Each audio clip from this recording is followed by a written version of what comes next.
frequently used by an educator or an adult when they're trying to explain sort of difficult behaviors is that the child knows better, the child's choosing to do this, and it's intentionally directed at me. And all three of those are inaccurate.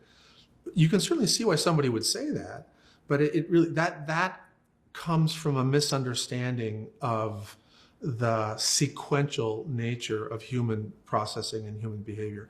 Most of these misbehaviors that kids have in the classroom are not because they planned it out on the top part of their head and then told the lower parts of their brain, oh, go be a jerk, go disrupt class. It's because something came in from the bottom and stirred them up and shut down the thinking part of their brain. So when you sit down with them and they're calm and feel safe, the thinking part of their brain goes, oh yeah, I know better.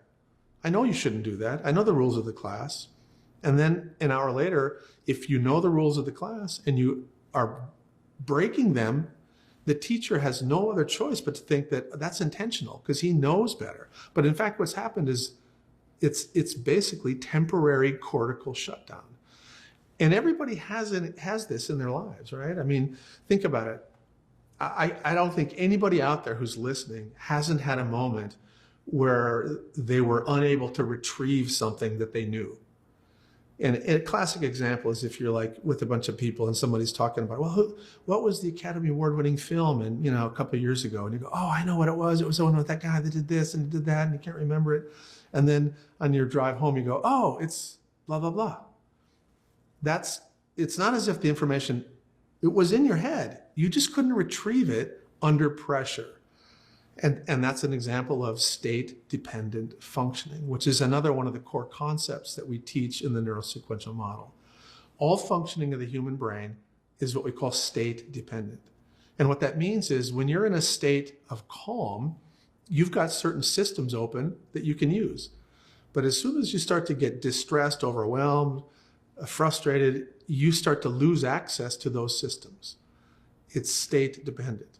So cognition is very state dependent.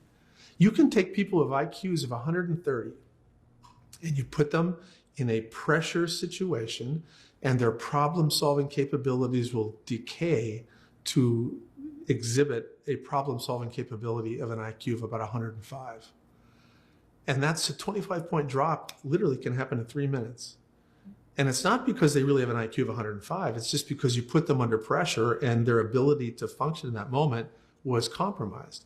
And this happens day in and day out with kids who've been exposed to trauma or exposed to patterns of stress activation where there's unpredictability or chaos.